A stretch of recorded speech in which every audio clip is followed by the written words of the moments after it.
temps. Voilà, je rappelle que voilà, nous avons commencé la première séance, c'était sur composition et fonctionnement d'un ordinateur. La deuxième séance a porté sur l'Internet et les réseaux sociaux. Et cette troisième séance va porter sur le mailing, c'est-à-dire le mail et les jargons informatiques. Donc, avec notre formateur Amoudouba qui va vous présenter cela. Donc, la méthodologie, comme on l'a toujours fait, c'est de maintenir vos micros coupés. Et au moment de présenter, si vous avez des questions et qu'il est en train de présenter, vous pouvez l'écrire dans l'espace de discussion. Après, nous allons faire une pause et passer aux échanges. Après, il va poursuivre. Donc, et je reviens parce que je l'avais oublié, que l'évaluation se fait en QCM, 60 QCM qui sera porté sur la culture. Sur ce, j'ouvre la séance. M. Hamadou, si tu es là, vous pouvez prendre la parole. D'accord. Bonsoir tout le monde. Bon, aujourd'hui, on va continuer notre cours sur la culture numérique. Bon, c'est notre dernier cours. On va essayer de boucler avec l'email et le jargon informatique. OK, donc, on ne va pas perdre du temps. On va vite fait commencer par l'email et ensuite, on va terminer avec le jargon informatique. Après, on va faire un petit résumé de tout ce qu'on a fait. Comme ça, s'il y a des questions, on pourra répondre. D'accord. Donc, laissez-moi une petite minute. Je vais lancer le diapo. Est-ce que vous voyez le diapo? On voit, c'est toujours statique. Vous l'avez pas? C'est statique, d'accord. Okay. D'accord. Okay. Donc, je vais... C'est bon là? Ça vient? Attendez. Apparemment. C'est le bon. Allez-y, partagez. C'est bon. Non, on ne voit pas. Hein? Partager. Envoyez pas. Attends, je vais partager. Ça. Ah, moi j'ai perdu la connexion ici. Il faut que je me reconnecte là. Ah. Parfait. C'est bon? Voilà. Donc, on va commencer avec l'email. Alors, qu'est-ce qu'on a ici? On a ici la définition, d'accord. Mail, email, courrier électronique, courriel, c'est la même chose. Hein? C'est juste des synonymes. On peut dire mail, on peut dire email, on peut dire courrier électronique. D'accord. Donc, ces termes désignent un message échangé entre utilisateurs via Internet. C'est juste ça, en fait. Donc, un email, ou bien mail, ou bien courrier électronique, ou bien courriel, c'est juste un message échangé entre utilisateurs via Internet. Donc, on va voir comment est composé une adresse mail. Donc, la composition d'une adresse mail, c'est très simple. Hein? Oui, c'est bon. C'est bon comme ça? Parfait, c'est bon. D'accord. Donc, je vais revenir un peu. Donc, pour la définition d'un email, bon, on a des synonymes d'abord. On a mail, email, on a courrier électronique, on a courriel. Donc, ça signifie la même chose. C'est juste un message échangé entre utilisateurs via Internet. Donc, on va voir la composition d'une adresse email, c'est-à-dire comment est composée l'adresse mail. Donc, tout d'abord, nous avons l'identifiant hein, qui est ici. Donc, ici, pour notre exemple, l'identifiant, c'est Emily.Dupont. Donc, ici, on met juste le nom de la personne, par exemple, votre nom, Amadou, etc. On met souvent des points, par exemple, entre le prénom et le nom. Souvent, on met des points pour séparer le prénom et le nom. On peut aussi mettre des chiffres, par exemple, Émilie 33, etc., si ce n'est pas disponible. Après, nous avons ce qu'on appelle arrobas. Bon, l'arrobas qui se met au milieu entre l'identifiant et le fournisseur. Donc, après, pour le fournisseur de courriel, c'est gmail.com pour notre exemple. Mais ça peut être hotmail.com, ça peut être yahoo.fr. Bon, ça, on peut avoir plusieurs fournisseurs. Ça peut même être, par exemple, le nom de votre site.com, notre domaine.com, par exemple, google.com ou bien facebook.com. Donc là, c'est juste le fournisseur de courrier. Donc, en gros, l'adresse mail est composée par 3 éléments. Nous avons l'identifiant, nous avons l'arrobase et le fournisseur de courrier. L'arrobase, il est entre l'identifiant et notre fournisseur de courrier. Donc, c'est ça, en gros, une adresse mail, en fait. C'est juste ça, identifiant, arrobase et fournisseur. Et les choses à éviter aussi, c'est les accents sur les mails, sur les Ouais, adresses en fait, exactement. avec des Voilà, il y a traitements, des accents qu'on ne doit pas mettre. Ok. exactement, les i-traitements et les accents. Il ne faut Ok. pas mettre ça. Même si on le met même par erreur, le système va nous dire d'utiliser des caractères entre Mhm. A et Z, 0 et 9. Mhm. Ok. Donc ça aussi, il faut éviter. Mhm. Donc après, on va voir les trucs et astuces, hein, les astuces qu'on a utilisées pour faire une adresse mail qui est bon, quoi. Ici, nous avons mélangé les lettres et chiffres, bon, pour éviter les dates de naissance, prénoms de vos enfants, etc. Bon, tout ça, c'est pour éviter les traces, hein, éviter les dates de naissance, pour qu'on ne puisse pas savoir votre date de naissance, les prénoms de vos enfants aussi. Donc, il faut juste mélanger des lettres et des chiffres. C'est mieux, quoi. Ici, on vous dit aussi de retenir votre mot de passe, parce qu'il est parfois possible de le récupérer, mais pas toujours. Vous devez alors créer un nouveau compte et vous perdrez tous vos anciens messages. Exactement ça. Parce qu'il y a des gens, ils font une adresse mail et ils ne mettent pas une email de récupération. C'est-à-dire, quand vous créez une adresse mail, il faut faire aussi ce qu'on appelle un email de récupération. Donc, l'email de récupération nous permet, par exemple, quand on perd notre mot de passe, de récupérer le mot de passe avec l'autre email. Mais souvent, on ne le fait pas. Donc, si on ne retient pas notre mot de passe, automatiquement, on perd l'adresse mail. Peut-être qu'il y a des messages intéressants qui vont être envoyés là-bas. Et donc, on n'aura plus accès à ce compte. C'est pour cela qu'on vous dit de bien retenir votre mot de passe, de le mettre quelque part sécurisé, ou au cas où vous oubliez, c'est-à-dire vous saurez où trouver ça, quoi. Donc, il faut très bien retenir vos mots de passe. Il ne faut pas mettre des mots de passe que vous allez oublier. Ça, c'est très dangereux. Donc, il faut toujours retenir votre mot de passe. Donc, après, on a quoi? On dit aussi, si vous vous connectez sur un ordinateur public, ne cochez donc pas la case souvenir du mot de passe, car la personne suivante aura accès à votre boîte. Bon, ça aussi, c'est pour éviter les hacking. Hein.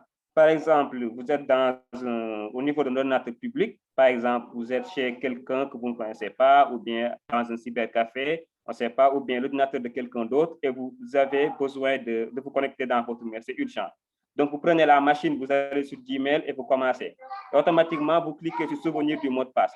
Donc, dès que vous partez, vous laissez la machine.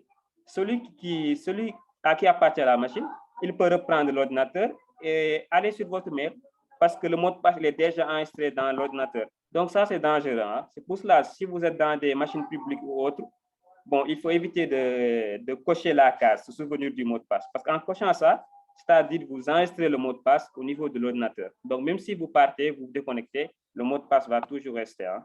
Donc, ça, il faut éviter ça. Il faut même éviter de se connecter avec des machines qui ne vous appartiennent pas. Même sans cocher sur le souvenir du mot de passe, le gars, il peut faire ce qu'on appelle un reset des mots de passe. Il y a des logiciels qu'on appelle des resets. Il le met dans l'ordinateur. Le logiciel, il va faire quoi? Il va prendre tous les caractères qui étaient tapés sur le clavier. C'est-à-dire, par exemple, tous les caractères qu'on avait tapés sur le clavier, le logiciel va prendre ça. Donc, en prenant ça, il va prendre en compte les mots de passe qui étaient saisis sur l'ordinateur. Donc, c'est dangereux. Hein? Il faut surtout éviter ça. De vous connecter dans des machines publiques ou bien de cocher la case souvenir du mot de passe. Ça, il faut éviter ça. Donc, bon, c'est tout pour le premier slide. Donc, on va voir au niveau du deuxième slide ce qu'on a. Donc, ici, on a les avantages, hein, les avantages du mail. Bon, le destinataire prend connaissance du message au moment où ça l'arrange. Ouais.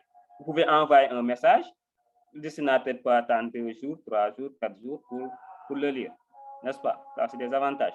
Tous les systèmes permettent de classer ces messages, de conserver ce que l'on veut et de jeter les messages inutiles. Par exemple, sur Gmail, on peut classer nos messages. On peut dire, par exemple, ça, c'est des messages de bureau. Ça, c'est des messages entre amis. Ça, c'est des messages pour mon projet personnel. Ça, c'est des messages entre autres. C'est-à-dire, on peut classer les messages, quoi, pour ne pas que ça soit désordonné et tout. On peut créer des onglets pour mettre les messages du bureau, les messages, etc. Et ça nous permet de nous organiser aussi, quoi.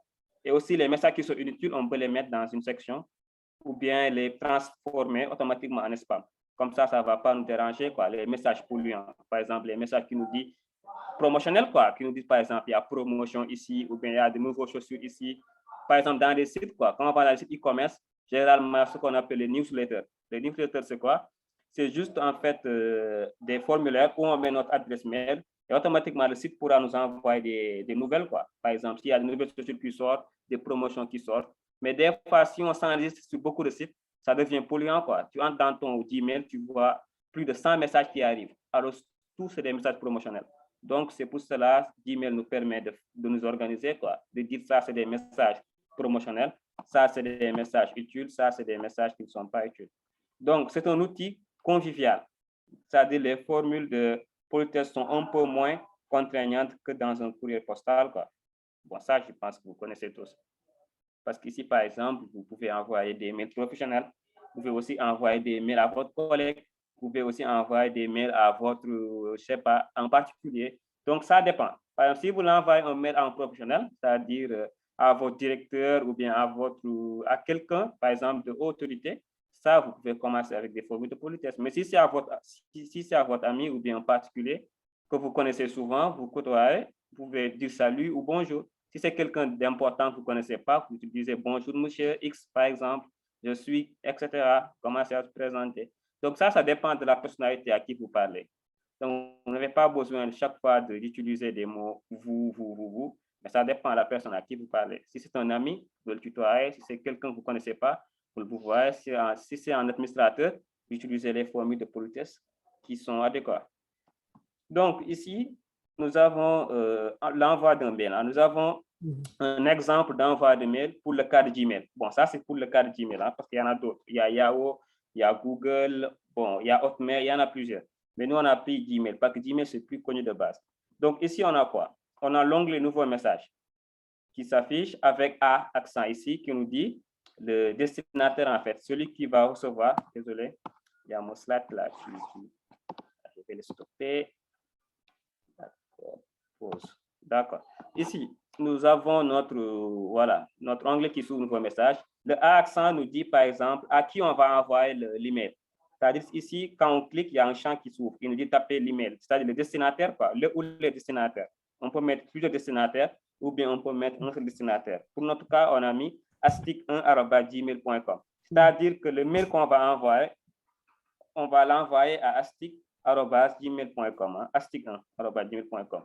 Nous avons aussi en bas ce qu'on appelle CC. Voilà, CC, c'est-à-dire c'est copie carbone. Bon, copie carbone, comment je peux l'expliquer en fait? Copie carbone, c'est juste pour dire en fait que je vais envoyer un mail, mais je veux signaler à quelqu'un que j'ai envoyé le mail en fait. Juste pour taguer, quoi, sorte de taguer. C'est-à-dire que c'est des destinataires secondaires, quoi. Ce n'est pas les destinataires primaires. Les destinataires primaires qui vont recevoir le mail, c'est eux qu'on va mettre à accent. Maintenant, les destinataires secondaires, c'est-à-dire à qui on veut dire qu'on a envoyé un mail, c'est-à-dire on va juste envoyer une copie du mail, comme par correspondance, quoi. C'est juste un truc de correspondance. Et on met leur mail là-bas. C'est-à-dire, par exemple, on peut dire, je vais envoyer un mail à Astic 1, mais je veux dire à Astic 2 que j'ai envoyé un mail. Voilà, ouais, c'est juste par correspondance. Tout à fait. C'est comme si, par exemple, dans le travail, vous avez votre encadreur et vous êtes entre camarades. Vous devez vous communiquer, quoi, en fait. Vous envoyez à l'un de vos camarades un mail, mais vous voulez que votre encadreur sache que vous lui avez envoyé un mail. Donc, votre encadreur, vous allez le mettre dans le CC. Comme ça, votre encadreur, c'est sûr qu'il va voir aussi le mail et votre camarade ne dira jamais que vous ne lui avez pas envoyé de mail. Vous comprenez? Donc, c'est une manière d'associer quelqu'un au contrôle du passage de mail, quoi, entre. Comme l'a dit Amadou, ce n'est pas destiné à celui qui est écrit dans le CC, mais c'est une manière de dire à celui qui est dans le CC d'avoir l'information que vous avez envoyé ce mail-là à celui qui est dans la partie A. Voilà. De façon plus... voilà. C'était ça. Vous pouvez poursuivre, Amadou. Voilà, super, merci, M. Ba. C'est exactement ça, en fait. C'est très utile, hein, c'est très utile. Donc, après ça, on a le CCI. Pour le CCI, c'est la même chose, mais c'est un peu différent. Ici, c'est copie carbone invisible. Donc, ce que ça nous permet, bon, cette option permet d'envoyer un mail à un grand nombre de personnes tout en masquant à chacun d'eux la liste destinataire de ce mail. Bon, en gros, si vous voulez que chaque personne croit qu'elle est la seule à recevoir le message, vous rentrez son adresse dans le champ CCI. Supposons, vous devez envoyer des mails à plusieurs personnes. Maintenant, vous voulez que ces plusieurs personnes-là que chaque personne croit que vous l'avez envoyé le mail à lui seulement. C'est-à-dire que le mail, c'est à lui seulement que vous l'avez envoyé. Donc, il faut savoir que si vous envoyez des mails à plusieurs personnes sans remplir le CCI, c'est-à-dire que moi, si vous m'envoyez le mail, si je faisais partie de la liste, moi, je peux savoir la liste des autres qui ont reçu le message. C'est-à-dire, je peux savoir à qui vous avez envoyé le message. Quoi. Je peux savoir, par exemple, vous l'avez envoyé à 1, à 2, à 3, à 4, à 5, à X, à Y. Maintenant, pour masquer ça, pour que personne ne puisse savoir à qui on a envoyé le message, donc on remplit le CCI. C'est-à-dire que ça sera invisible, quoi. C'est-à-dire que moi, je vais croire que le message, on me l'a envoyé à moi seulement. Parce que quand je regarde le truc, quand j'ouvre le CCI, il me dira que ce message provient d'un destinataire, quoi. C'est à toi seulement. Alors qu'en réalité, le message a été envoyé à plusieurs personnes. Voilà, je pense que c'est ça, en fait. C'est ça. Moucheba, Oui. Vous pouvez donner une explication plus simple, je pense, pour qu'il puisse comprendre. Si, vous avez bien expliqué. C'est bon? En fait, c'est plus que, parce que par exemple, parfois, il peut arriver que vous voulez envoyer plusieurs mails, mais aussi, vous savez, les mails, c'est comme les numéros de téléphone. Hein. Les gens, souvent, ne veulent pas que vous donnez le mail aux gens comme ça. Parce que si vous le mettez dans A, tous les mails, implicitement aussi, les gens vont avoir accès aux mails des autres. Donc, tout dépend, en fait, dans quel cadre vous êtes, en fait. Surtout dans le cadre professionnel, en fait. Donc, vous voulez partager des messages à plusieurs personnes, mais que vous ne voulez pas que les personnes aient accès aux mails des autres. Donc, vous le mettez dans le CCI. Voilà, vous le mettez dans le CCI. Aussi, bon, c'est assez tordu, entre guillemets, c'est assez tordu, mais vous pouvez envoyer, par exemple, un mail dans le A, mais c'est l'autre que vous allez mettre en couple. Au lieu de le mettre dans le CC, vous allez le mettre dans le CCI. Vous allez le mettre dans le CCI. Ce qui fait que celui qui est dans le A ne va pas savoir que vous avez partagé le mail avec celui qui est dans le CCI, en fait. Voilà, exactement. Voilà. Ça aussi, c'est une autre manière souvent utilisée dans les entreprises, dans le travail, quoi. Bon, voilà. Exactement, c'est très intéressant pour garder l'anonymat. En tout cas, voilà. En tout cas, le mail, c'est du professionnalisme. Ce n'est pas un truc anodin. Oui. Actuellement, c'est vraiment l'outil de travail professionnel. Exactement. Que ce soit entre élèves, que ce soit dans n'importe quel cadre, vous devez maintenant donner de la valeur au mailing, quoi. Vraiment, c'est au diapason actuellement. Le mail, c'est trop utile. Ouais, trop utile. OK. Très utile. Bon, c'est ça, comme M. Bala dit. Donc, on va continuer ici avec objet. Objet, c'est juste en fait le titre que vous donnez, quoi, le titre de votre message. Par exemple, demande d'emploi, demande de stage, demande d'information, etc. Objet, moi, c'est le titre, quoi. Après objet, nous avons, bon, ici, de là jusqu'à là, nous avons ce qu'on appelle le contenu, quoi, en fait, contenu de votre message. Par exemple, qu'est-ce que vous voulez envoyer, qu'est-ce que vous voulez dire, en fait. Ici, vous tapez juste le contenu, hein. Après, vous avez quoi? Vous avez une petite barre d'outils, comme sur Word, avec la possibilité de changer la police. Ici, c'est sans serif. Vous pouvez mettre Arial Black, je sais pas, Impact, toutes les pouces que vous voulez. Ici, vous avez la mise en... Bon, ici, c'était, je pense que c'est pour mettre... La taille. Quoi. La taille, exactement, ouais. La taille. Et B, c'est pour mettre en gras. I, c'est pour mettre en italique. U, c'est pour souligner. A aussi, c'est mettre des couleurs. Quoi. Okay, ouais. Pour mettre des couleurs, exactement. Ici, c'est pour l'alignement. Ici, c'est pour lister. Et quand on clique sur le petit truc là, flèche en bas, ça nous amène d'autres options plus avancées, quoi. Ça nous permet de nous amener d'autres options plus avancées. Après, nous avons le bouton envoyer ici, en bleu, qui nous permet d'envoyer le message, avec aussi le petit truc blanc qui nous permet d'avoir d'autres options d'envoi. Peut-être on peut envoyer en mettant un temps, en disant envoie le mail le 10 janvier 2022, ou bien envoie le mail dans 2 minutes, dans 3 minutes. Bon, ça nous permet d'avoir des options plus avancées, quoi. Donc, ici, nous avons une trombone. Le plus important. Oui, le plus important, comme M. Baye, les trombones là, il faut bien savoir que ça sert. Bon, ça, c'est juste à joindre des fichiers. Joindre des fichiers. Par exemple, vous devez mettre votre CV et votre lettre de motivation. C'est une demande d'emploi que vous faites. Donc, impérativement, vous devez mettre votre CV et votre lettre de motivation. Donc, vous cliquez sur cette trombone-là, automatiquement, il vous dit quel fichier voulez-vous joindre. Et vous lui dites, c'est mon CV ma lettre de motivation. Donc, automatiquement, vous allez voir que ça va se charger et il va même vous afficher le truc là, votre CV, lettre de motivation. Et aussi, il y a une règle. Voilà, il y a des règles qu'on fait. Par exemple, des règles qui nous permettent de ne pas faire oublier quelque chose. Chaque fois quand on fait un mail, si on a des fichiers à joindre, on commence par joindre les fichiers. Parce que, pourquoi? Bon, je vous explique, c'est simple. Parce que si on a un mail à envoyer, souvent on met tout, on met A, on met CC, on met objet. Mais au niveau du contenu, par exemple, on essaie de réfléchir, on tape, on réfléchit trop. Mais à un moment donné, on va croire en fait qu'on a déjà tout mis, quoi. On va dire, d'accord, le mail est complet, on vient, on envoie. Alors qu'en réalité, on a oublié le plus important, c'est de joindre des fichiers. Moi, j'avais un ami. Ça m'est arrivé même, dernière fois. Oui, ça vous est arrivé, exactement. Dernière fois. Exactement. Et que ça va pas faire jour. Vous l'oubliez, hein? Oui, ça arrive. Vous l'oubliez parce que c'est l'effet de tunnelisation. C'est ça qu'on appelle l'effet de tunnelisation. Quand on se concentre trop sur un truc, on oublie les détails. Les petits détails, on les oublie.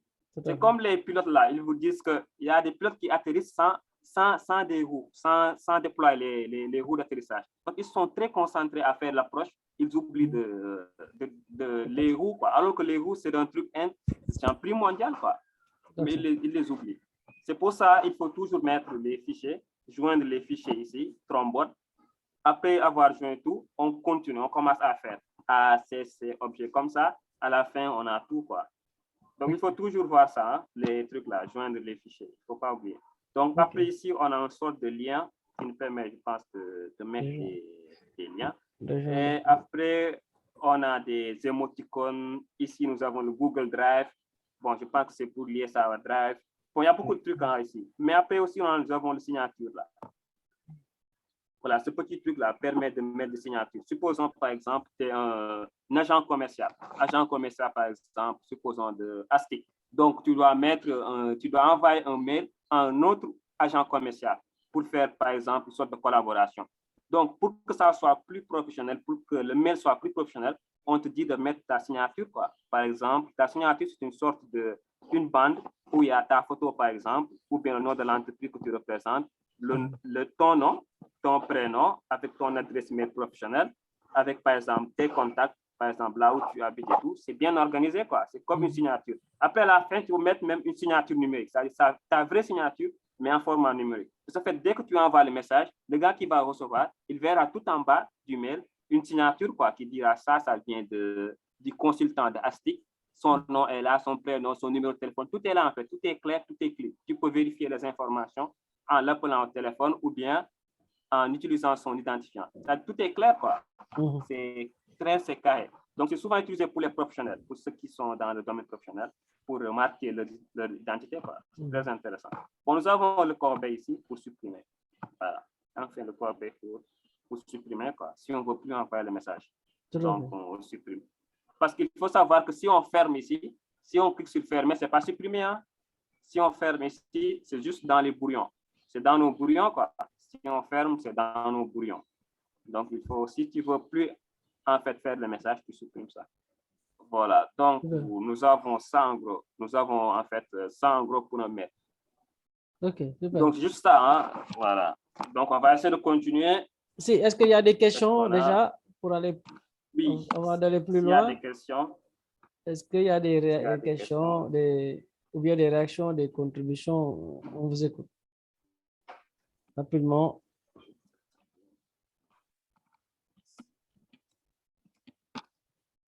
S'il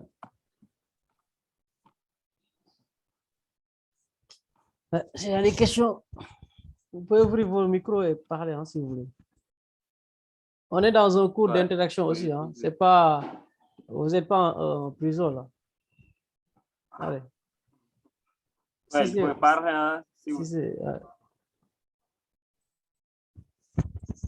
Allez-y. Une fois. Deux fois. OK. On passe alors, c'est bon. Je pense qu'ils ont bien compris. Allez.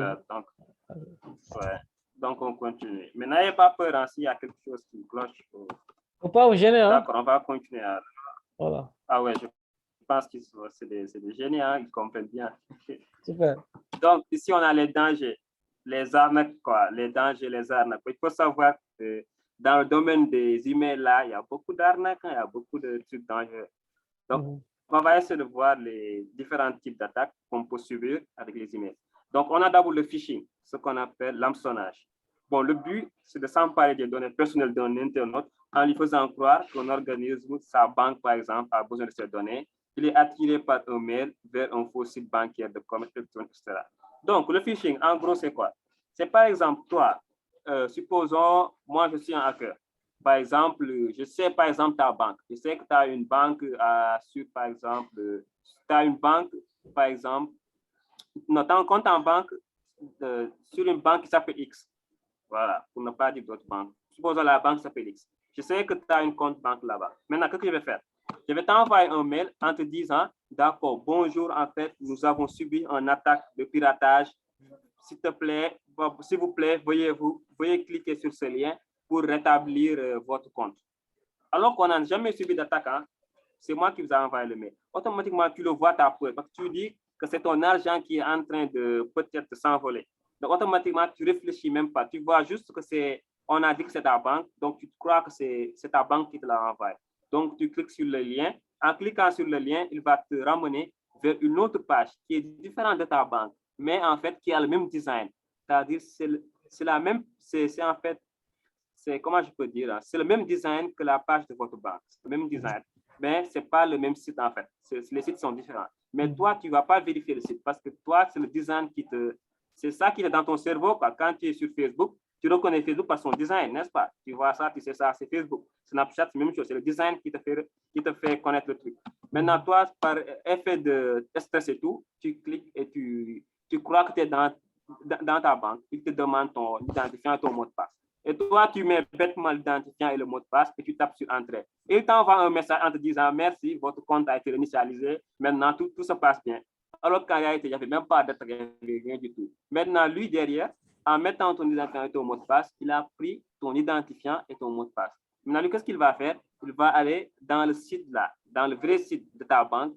Il va mettre ton identifiant et ton mot de passe. Il va se connecter. Il va prendre tout ton argent. Il va le virer vers son compte. Alors que toi, tu ne sais même pas que tu t'es fait pirater. Tu ne vas rien savoir. C'est un jour même, tu te réveillerais, le mail, on t'envoie un mail. Votre compte est vide. Alors que vous ne savez pas comment ça se passe. Alors que vous, on vous a fait un fichier. C'est-à-dire, on vous a mis un hameçon, quoi, comme les poissons. On a mis un mail empoisonné et vous avez cliqué sur un lien qui vous a amené vers une autre route. Et là, il a capté vos données et il les a utilisées.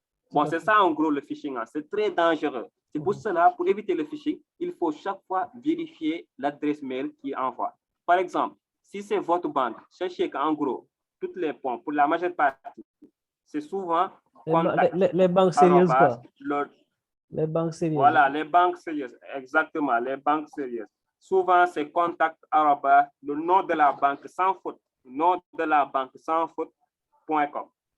Si ta banque s'appelle XYZ, c'est contact@xyz.com. Ce n'est pas contact@xyzvd, mais XYZ. Ça doit être sans faute. C'est-à-dire, s'il y avait un S au niveau de ta banque, le nom, s'il n'y a pas de S, c'est ce que ça peut être un fichier. Ce n'est pas logique. C'est ça en gros, quoi. En plus, les liens aussi, c'est souvent le nom de ta banque.com. Voilà, les liens de les banques là. Si la banque s'appelle X, c'est x.com. Il faut chaque fois regarder. Parce qu'il y a des banques, leur nom, c'est bizarre. Il y a des S, il y a des trucs là. C'est tout cela pour le faire le phishing, c'est un peu facile, quoi. Il faut juste ajouter un S ou bien ajouter un caractère là qui n'est pas très visible, quoi. Si tu n'es pas vigilant, tu te fais prendre et tu manges tes données vite fait. Donc, il faut toujours faire attention à ces gens de trucs-là. Il faut toujours vérifier les messages qui entrent. Et en plus, il faut toujours éviter de cliquer sur des liens. Les liens, il ne faut pas cliquer. Les liens, il faut toujours éviter de cliquer là-dessus. Les liens sur les messages là, sur les mails, évitez. Avant de cliquer, regardez bien le lien. Regardez si le lien il est bien structuré. S'il y a un S au niveau du protocole HTTP, si le lien semble logique, par exemple, il n'est pas hyper long, c'est par exemple x.com, par exemple, un truc très simple, s'il n'y a pas de truc bizarre, cliquez. Mais s'il y a un truc bizarre, ne cliquez pas. Il ne faut jamais cliquer. Donc, c'est ce genre d'attaque-là qu'on fait souvent, quoi, de phishing. Et c'est très récurrent ici. Ouais, c'est récurrent, hein? C'est récurrent. Ouais, c'est très récurrent. C'est ça que les Niaks font, quoi, ce qu'on dit les Nigériens, etc. Ils sont très forts à ça, quoi. Bon, après, on a quoi, les spams? Les spams, c'est quoi? C'est un mail souvent publicitaire envoyé à des milliers de personnes. Les victimes peuvent avoir le boîte ou les freins en quelques semaines. Pour les spams, c'est des machines qui le font en gros. Par exemple, supposons, les machines, qu'est-ce qu'ils font? Par exemple, tu es une entreprise, tu dois vendre, par exemple, des chaussures. Mais tu veux que tout le monde sache que tu vends des chaussures, quoi. Mais le problème, c'est que, bon, tu n'as pas les moyens d'avoir, par exemple, plusieurs agents commerciaux. Qu'est-ce que tu fais? Tu vas sur les dark web, là, sur le net, tu télécharges des logiciels qu'on appelle des spammers. Mais le logiciel, qu'est-ce qu'il te dit? Mets-moi le message que tu veux que tout le monde reçoive. Par exemple, tu mets ton message promotionnel. Bonjour utilisateur, nous avons notre nouvelle paire de chaussures qui sort. Ça coûte à ça. Cliquez sur le lien pour acheter. C'est un bon lien. Hein? Le lien, il est bon. Ce n'est pas un lien craqué. C'est un lien qui marche. Qui te permet d'aller acheter la chaussure. Maintenant, le problème, c'est qu'ici, l'ordinateur, qu'est-ce qu'il va faire? Le spammer, il va envoyer ce message-là à toutes les boîtes qu'il a en base de données. Toutes les mails là qu'il a. ama.com, amadou.fr, il va tout envoyer. Maintenant, vous, par contre, vous pouvez recevoir le mail 2 fois, ou bien 3 fois, ou bien 4 fois, ou bien 6 fois, le même mail. Donc, automatiquement, ça devient un spam. C'est-à-dire, le mail, il commence à polluer votre système, quoi, votre système. Donc, Gmail, automatiquement, dès qu'il voit ces genres de mails, il les classe comme un spam, quoi. Il les classe comme des messages qui reviennent récurremment, quoi. C'est des messages qui viennent et qui reviennent, qui viennent et qui reviennent. Donc, automatiquement, il va dire ça, c'est pas un message normal. Ça, c'est généré par un robot et c'est pas bon, quoi, c'est mauvais. Donc, il va le classer vers le spam. Mais des fois, il y a des spams aussi qui sont dangereux. Il y a des spams où il y a des liens craqués, il y a des liens que tu cliques et ils te volent vos données. Donc, c'est pour cela, les spams, il ne faut pas trop regarder là-bas. Il ne faut pas trop cliquer sur les liens qui sont mis dans le spam. Si c'est mis dans le spam, sachez que ce n'est pas sûr, quoi. Le logiciel, il dit que le mail est venu, mais nous, on a dit que ce n'est pas sûr. Ce n'est pas sûr, quoi. Dimitri dit non, ça, ce n'est pas sûr. Donc, on le classe dans le spam. Maintenant, c'est à toi de voir. Si tu veux, si tu es têtu, tu vas là-bas, tu cliques, il y a quelque chose qui t'arrive, ce n'est pas Google, parce qu'ils t'ont déjà prévenu. Ils t'ont dit que ce mail-là, ce n'est pas sûr. Donc, c'est à vous de voir. Mais il faut éviter les clics sur le spam. Après, on a les scams. On dit que c'est un email que vous n'avez jamais demandé à recevoir et qui vous propose en général un gain d'argent facile et rapide, loterie, bourse, etc., ou qui sollicite vos générosités. Bon, les scams, c'est comme des sortes de phishing. Mais c'est des phishing, en fait, plus monétiques, quoi.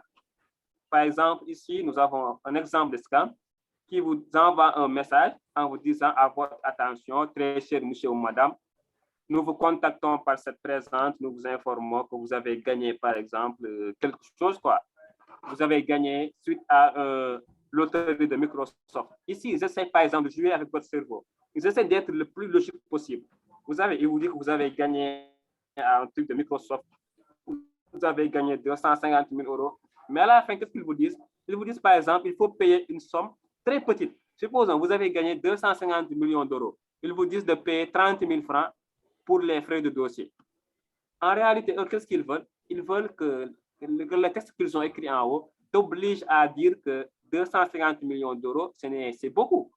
30 000 francs, ce n'est rien. Ça, je donne ça et on me donne 250 millions d'euros. Ça, c'est très rentable, tu vois.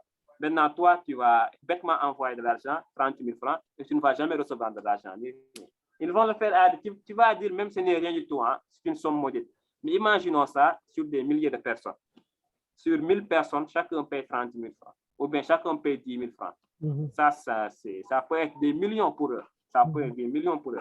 Parce qu'il faut savoir que ce n'est pas tout le monde genre, qui a le même niveau d'attention que nous. Il y a des gens, ils ne savent pas. Ils se font prendre pour ces gens d'arnaque-là. En qui on écrit un truc, automatiquement, ils y croient. Parce que moi, j'ai des amis, qu'est-ce qu'on leur avait dit? On leur avait dit, bon, en campagne de scam, c'était très facile. On leur avait dit qu'ils avaient été choisis dans des campagnes pour aller au Canada. Vous savez qu'au Canada, on nous dit que l'accès est très facile. Chaque jour, on dit Canada, c'est aller là-bas, c'est très facile. Maintenant, eux, ils jouent sur ça. Quoi. Ils savent que les populations, ils savent pour aller au Canada, c'est très facile. C'est très ouvert. Parce que c'est un pays qui manque de personnes. Quoi. Donc, quand tu reçois le mail, tu dis c'est logique. Parce que le Canada, c'est un pays qui manque de personnes. En plus, ils disent que le Canada, en ce moment, avec la COVID et tout, il manque de personnes. Donc, vous êtes choisi dans notre loterie là, de Canada, etc. Vous êtes prêt à aller au Canada avec votre visa et tout. Vous n'allez payer que 50 000 francs pour des frais de dossier. Automatiquement, tu payes et tu attends, tu dis que c'est très logique. Alors qu'en réalité, ils t'ont eu. Avec la table que tu avais, ils t'ont eu. Ils ont pris ton T50 000, ils sont partis. Donc, c'est pour ça que c'est très dangereux ce genre de truc-là. Il faut toujours regarder les mails et tout. Hein. Il faut toujours regarder. Donc, ça, c'est très... En plus, bonjour, je me nomme Kevin Kouméa. C'est la même chose. Hein? Ici aussi, c'est la même chose. C'est des scams. Donc, c'est très dangereux. C'est ça, quoi. En fait, il faut toujours faire attention. Déjà, ce que Amadou vous expliquait par rapport aux adresses mail. Aux adresses mail. Souvent, les adresses mail, il faut toujours avoir la curiosité de lire l'adresse mail. L'adresse mail, il faut lire. Hein? Par exemple, si c'est une banque qui s'appelle, par exemple, on ne va pas faire de publicité, mais on n'a pas le choix. Par exemple, c'est CBAO, par exemple. CBAO.com. Eux, ils vont s'arranger à mettre devant CBAO, par exemple, ils vont mettre service. Ou bien ils vont voir CBAO, quelque chose qu'ils n'ont pas. Ils vont mettre, par exemple, clientèle ou bien votre société ou bien société. Sur cbao.com, vous pensez que en fait c'est ça le site, alors que c'est pas réellement l'adresse du site. Ils ont créé une extension en fait. Et avec cette extension, si vous ne faites pas attention, vous pensez que c'est bon et vous allez interagir avec.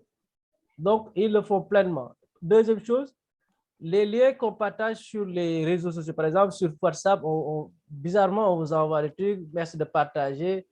Même si, en regardant la texture du lien, vous savez que ça, vraiment, ce n'est pas un lien de l'adresse mail normale, en fait. Donc, et les adresses mail, et les adresses Internet qui n'ont pas de HTTPS, on met juste HTTP. Là aussi, il faut faire attention parce que ça veut dire que ce n'est pas sécurisé. Donc, entrez là-bas, ça veut dire que vous exposez vos données. En plus, il y a aussi, dernier aspect, c'est au niveau de la dernière partie, en fait.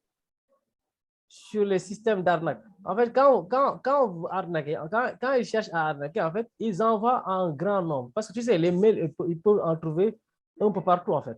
Ils envoient des milliers, des milliers. En envoyant dans ce milieu, c'est comme, par exemple, vous avez votre truc pour pêcher votre poisson, quoi. Il faut juste lancer et attendre quel poisson va mordre.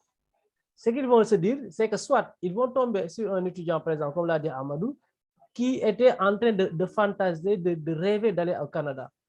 Ils peuvent tomber sur le mail de cette personne. Ou bien ils peuvent tomber sur un parent qui a un fils, ou bien un neveu ou nièce, je ne sais pas, qui se débrouille pour aller au Canada et il tombe sur son mail et dit, ah, waouh, ça, ce serait bien pour mon enfant ou bien pour ma nièce, et ainsi de suite, pour les démarches. Parce qu'ils n'ont pas cette culture, en réalité, du numérique, comme on dit. Ils ne savent pas comment distinguer un bon mail d'un mauvais mail. Donc, tout ça, voilà ce qui explique en termes de risque. Ça peut ne pas vous arriver, mais ça peut arriver à quelqu'un de chez vous, quelqu'un à côté de chez vous, quelqu'un de votre famille, n'importe qui.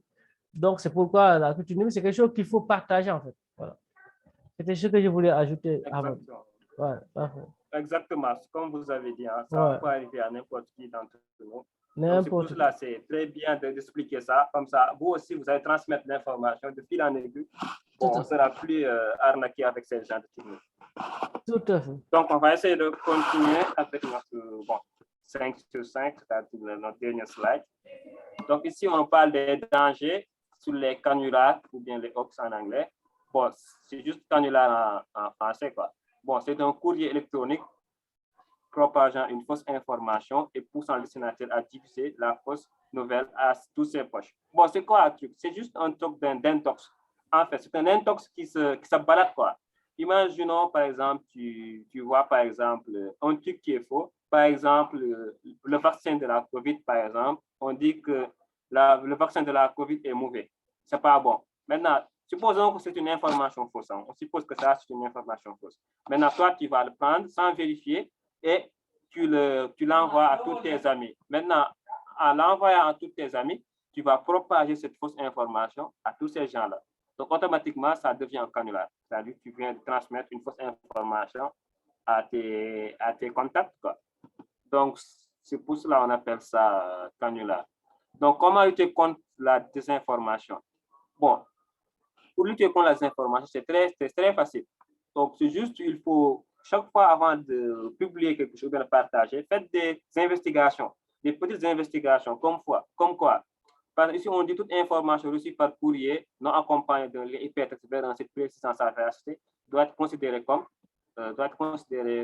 non valable. C'est-à-dire, quand tu envoies un mail disant, par exemple, le vaccin est faux, mais regarde si le gars t'a donné un lien vers une source, par exemple, une source de scientifiques très reconnus, très crédibles, qui ont dit, voilà, le vaccin n'est pas bon. Maintenant, là, tu pourras y croire. Mais il ne faut pas juste voir quelqu'un, on t'envoie un mail juste en disant, ça, c'est faux.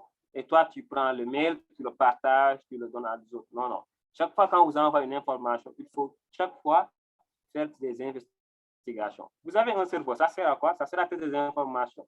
Si par exemple, chacun transmettait l'information en croyant que c'est vrai, donc chacun peut créer ses propres informations. Moi, je peux venir dire que le vaccin est bon, l'autre dire que le vaccin est faux et transmettre. Donc, on ne saura pas c'est quoi la vérité. Donc, c'est pour cela, dès qu'on a une information qui vient vers nous, avant de partager, on fait des investigations. Si on ne peut pas faire des investigations, on ne partage pas.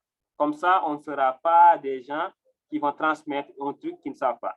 Donc, soit on fait des investigations, on sait si c'est bon ou c'est pas bon, soit on ne partage pas. Bon, ça, moi, je trouve ça, c'est mieux. Hein. Si on ne peut pas faire des investigations, on ne partage pas. Parce que là, on n'est pas sûr de ce qu'on est en train de partager.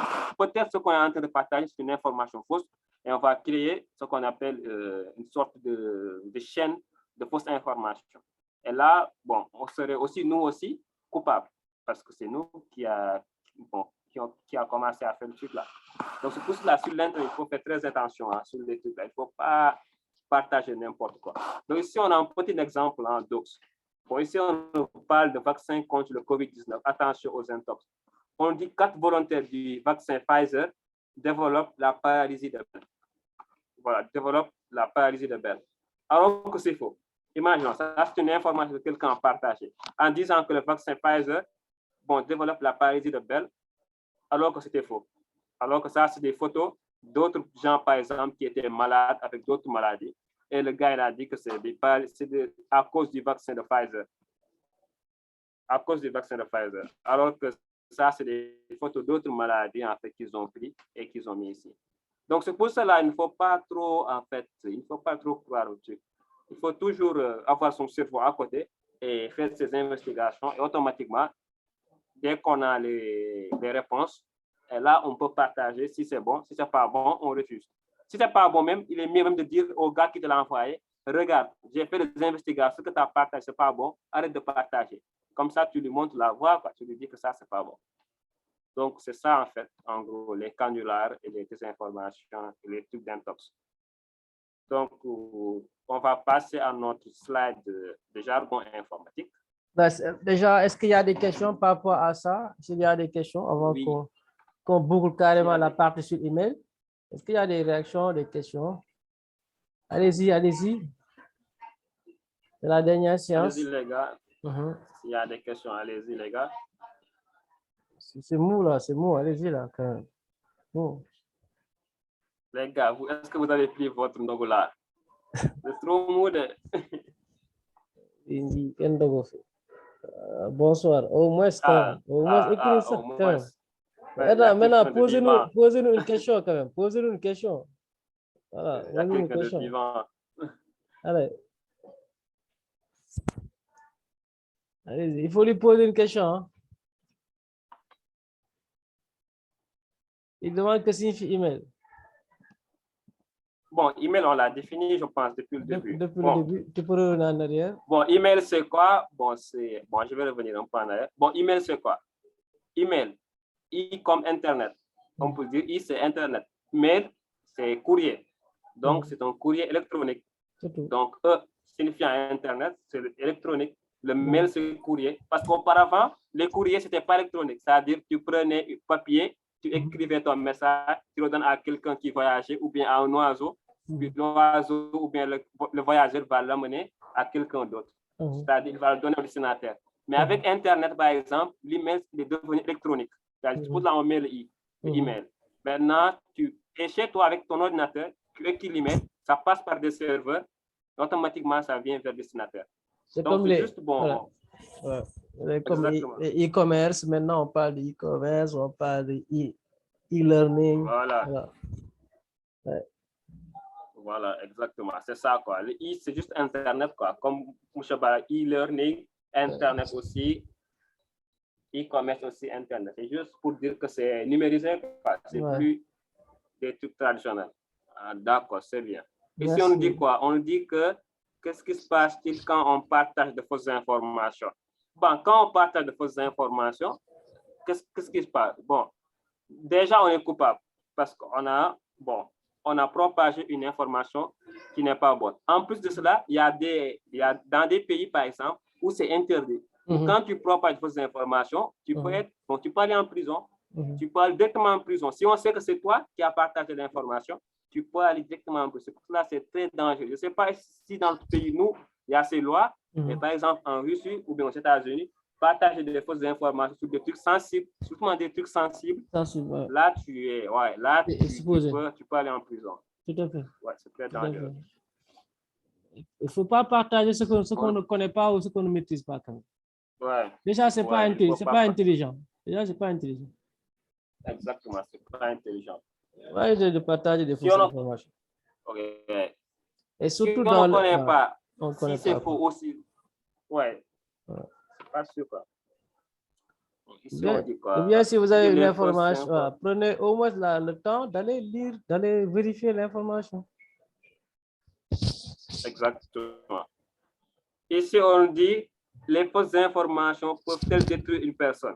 Bon, évidemment, oui, ça peut détruire une personne. Donc, imaginons, par exemple très simple. Tu vois, par exemple, supposons quelqu'un qui est très connu, par exemple, un chanteur ou bien un influenceur. Maintenant, tu dis, par exemple, l'influenceur a fait quelque chose de très grave. Par exemple, il a violé quelqu'un, etc. C'est une fausse information. Tu le mets, tu le partages. Automatiquement, les gens le reprennent, les médias le reprennent, les trucs là le reprennent. Ils commencent à dire, l'a-t-il violé, l'a-t-il pas violé, etc. Alors, c'est une fausse information. Là, tu commences à le détruire moralement. Tu commences à ce qu'on appelle le cyberharcèlement. Là, tu commences à l'harceler. Parce que lui, il sait que ce n'est pas vrai, mais là, il doit se justifier. Mais avant de justifier, tu lui as créé des problèmes parce qu'il y a des gens au Sénégal, vous savez, au Sénégal, eux, ils ne savent pas distinguer si c'est vrai ou ce n'est pas vrai. Tu vois, il y a des gens qui disent, il a violé, il commence. Oui, c'est vrai, je le savais, il l'a violé. Ouais. Alors qu'il ne sait même pas si c'est vrai ou ce n'est pas vrai. Maintenant, le gars, il va ce qui est pire, même Hamas, c'est qu'ils vont te dire, mais je l'ai vu, on l'a écrit dans le net. Oui, exactement. Comme merci. si le net, tout ce qui est dans le net, c'est le Bible, c'est la Bible, exactement. ou bien c'est le Torah, c'est le Coran. Non, le net, c'est... Exactement. Comme M. Bala a dit. Merde là. Ici, c'est la rue. Non, c'est ici parce que nos journalistes ici ne sont pas des journalistes, la plupart. Journalistes, par exemple, quand tu reçois une information, quel que soit Alpha, tu dois vérifier la véracité avant de publier. Monsieur, au Sénégal, on n'a pas, je pense, on n'a pas d'instruction, une institut qui gère ça, quoi, qui dit que chaque journaliste, quand il reçoit une information, il doit le détailler de A à Z pour voir si c'est vrai. Mais nous, comme Tafa l'a dit, nous, on croit au truc là, aux médias. Dès qu'on dit, c'est le média qui le dit, on dit oui, c'est vrai. C'est le média l'a dit, donc c'est vrai. Alors que c'est faux, quoi. Mais comme on n'est pas aussi nombreux, mais vous pouvez ouvrir vos micros et parler, hein, c'est plus convivial aussi. Hein. Vous pouvez, par rapport aux questions et tout, vous pouvez hein. Voilà, on est dans la culture numérique, ça marche. Allez-y. Exactement. Bon, on a Ramatoulaye qui nous dit, j'avais reçu un message qui me disait que... Il y a un message il y a un message déjà sauté aussi, il faut revenir en arrière. Sauté. Attends, c'est qui alors? Attends, on ne peut pas pirater. On ne peut pas pirater quoi encore? On ne peut pas pirater notre email autrement ou c'est les seules possibilités. Bon, non, on peut pirater autrement. Bon, pour le piratage, il y a il y a des milliards de façons de pirater votre email. Mais ça, c'est juste en fait ceux qui sont les plus en fait fréquents quoi, dans la société. C'est ça qui est plus fréquent. Mais il y a des possibilités plus fous. Parce qu'il faut savoir, votre email, c'est juste quoi? C'est juste, email et mot de passe. Donc, pour avoir ça, il y a des milliers d'attaques. Ils peuvent le faire par comment? Par phishing, ça marche. Ils peuvent le faire par brute force. C'est-à-dire, ils prennent votre email, ils vont essayer des combinaisons de mots de passe. C'est-à-dire, ils vont essayer A, Z, E, B, 3, 9, 4. ils vont essayer des autres combinaisons, jusqu'à avoir le bon mot de passe. Mais ça, c'est des machines qui le font. Tu sais, une machine, il peut faire des milliards de combinaisons en une seconde. Donc, en faisant des milliards de combinaisons en une seconde, il peut tomber sur votre mot de passe. C'est pour cela, nous, on vous dit souvent, quand vous faites des choix de mot de passe, voilà, il faut mettre des caractères spéciaux. Par exemple, des arrobas, des JS, des tirés de 6, tirés de 8. Parce que ça, en fait, ça rend plus complexe à décoder le mot de passe. Supposons, le hacker, lui, son algorithme, c'est quoi? Il a dit, par exemple, à l'ordinateur, essaye-moi toutes les combinaisons entre A à Z, c'est-à-dire mélangement des lettres A à Z. Tu vois, maintenant, si toi, ton mot de passe avait un dièse ou bien un arrobas, l'algorithme ne va jamais marcher parce que lui, il n'a pas pris en compte l'arrobas et le dièse. Donc là, c'est plus intéressant, quoi. Il y a d'autres attaques aussi qui existent. Il y a des attaques par Metasploit en exploitant des files de système. Par exemple, Gmail a un problème sur son code. Automatiquement, les hackers peuvent aller là-bas, hacker la base de données de Gmail et peut-être votre email est dedans. Donc, ils peuvent avoir accès à votre... Bon, il y a des milliards de façons d'attaquer votre compte email. Mais bon, ça, c'est les plus courantes. Le message de Ramatoulaye qui dit, ouais, allez-y, Hama. Ouais, Ramatoulaye dit, j'avais reçu un message qui me disait que j'ai gagné une somme de 30 000 francs que je devais récupérer à Auchan. Je suis entré sur le lien, mais je n'ai pas eu de problème. Même si c'était faux, est-ce que l'arnaqueur a besoin d'un certain temps pour atteindre son objectif? Bon, d'accord. Donc, vous avez reçu un message qui vous disait que vous avez gagné 30 000 francs que vous devez récupérer à Auchan. Donc, quand vous êtes entré sur le lien, quel lien? Est-ce que vous a proposé, voilà, le lien, est-ce qu'il va proposer non, là, c'est intéressant. C'est intéressant. Il faut ouvre ton micro et dis-nous quel lien. Comment a été le lien? Oui, exactement. Lien? Ça, il faut qu'on en discute. Ça, c'est intéressant. Donc, là, il faut ouvrir le micro. Ce qu'on appelle des cas pratiques. Ah, d'accord. Ici, il y a le participant. Je ne peux pas parler, j'ai faim. Alors, là, il a la faim. OK. Il a faim, regarde-moi ça. OK. Donc, mais quel lien? En fait, ça dépend du lien. Ouais. Bon, allez-y. Est-ce qu'il y avait des champs? Ouais, est-ce qu'il y avait des champs, par exemple, il t'a dit de mettre ton numéro de téléphone ou bien un champ où il dit de mettre ton prénom? Il y avait quoi sur le lien, en gros? Quand vous êtes entré sur le lien, il y avait quoi? Bon, enfin, je vais répondre à celui-là qui me dit, mais après plusieurs tentatives, le code ne va pas se bloquer. Oui. Normalement, ça se bloque. Il y a les codes CAPTCHA. Il y a par exemple des codes CAPTCHA. Les codes CAPTCHA, c'est pour contrer ces attaques-là. Par exemple, quand tu essayes plusieurs mots de passe, à un moment donné, ils te disent que le compte sera bloqué, quoi. C'est-à-dire qu'il y a plusieurs tentatives. Mais il faut savoir que les hackers, eux aussi, ils ont des moyens pour contourner ça. Ils ont des moyens pour désactiver certaines pare-feux, ce qu'on appelle les pare-feux. Ils ont des moyens pour détourner les pare-feux. Pour cela, eux, ces systèmes-là, ça ne fait rien, quoi. C'est juste un petit mur, quoi. Eux, ils peuvent casser ça vite fait et continuer. Mais pour nous, par exemple, nous, quand on essaye des mots de passe, ce système nous bloque. Et pour les hackers, eux, ils savent comment s'y mettre, quoi. Parce que c'est ça le boulot. C'est détecter des failles et utiliser et les exploiter. Tout à fait. Mais c'est très intéressant quand même. Non, c'est comme à l'école, hein? À chaque niveau que vous dépassez, quand vous êtes en seconde, les types d'exercices qu'on vous donne, c'est différent en première, c'est différent en terminale. Donc, quand vous arrivez à passer à première, si on te donne un exercice de seconde, vous allez décoder ça très rapidement. Hein? Et ainsi de suite. Donc, les hackers aussi, c'est comme ça qu'ils évoluent. Hein? Ils évoluent de façon, voilà, très vite. Maintenant, Hamadou, par rapport à la question, avant de passer, par exemple, ici, quand il dit qu'elle a cliqué sur le lien, en fait, quel est le danger déjà de cliquer sur un lien qu'on ne connaît pas? Voilà, d'accord. Parce qu'elle dit que c'est pas grave. Est-ce que le gars m'a arnaqué, a besoin de tout ce temps? Comme si c'était banal, comme si rien ne s'est passé à son niveau. D'accord. Alors que, ouais. D'accord. Je vois. Donc, bon, déjà, le fait de cliquer sur un lien, c'est dangereux. De un, c'est dangereux. Pourquoi? Parce que quand vous cliquez sur un lien, l'utilisateur, il peut récupérer d'énormes informations sur vous. Par exemple, supposons, parce qu'un lien, en fait, il pointe vers quelque chose, vers un site web. Maintenant, imagine le site web, celui qui le gère, c'est un hacker. Qu'est-ce qu'il peut faire? Il peut faire de telle sorte, quand tu cliques sur le lien, tu vas télécharger un truc en arrière-plan. Mhm. C'est-à-dire que tu télécharges un petit logiciel en arrière-plan. Dès que tu cliques, en fait, ce que tu cliques là, ça t'amène vers un téléchargement, un lien de téléchargement. Maintenant, tu cliques, toi, le truc là, il se télécharge en arrière-plan. Automatiquement, il t'a eu. Parce que toi, tu cliques sur les rien ne se passe. Alors que tu ne sais pas, en arrière-plan, il s'est passé quelque chose. C'est-à-dire, il a installé un virus sur ta machine. Sans que tu le cherches, hein, il a installé un virus sur ta machine et tu ne le sais pas. Tu dis, ah, ce n'est rien, j'ai cliqué, juste je suis sorti. Alors que le moment que tu as cliqué, voilà, il a implémenté un virus. Maintenant, le virus, là, qu'est-ce qu'il fait? Le virus, il peut le programmer de manière différente. Il peut dire, le virus, il va dans ton téléphone ou bien dans ta machine. Il se connecte à ton réseau et il lui donne accès à ton téléphone.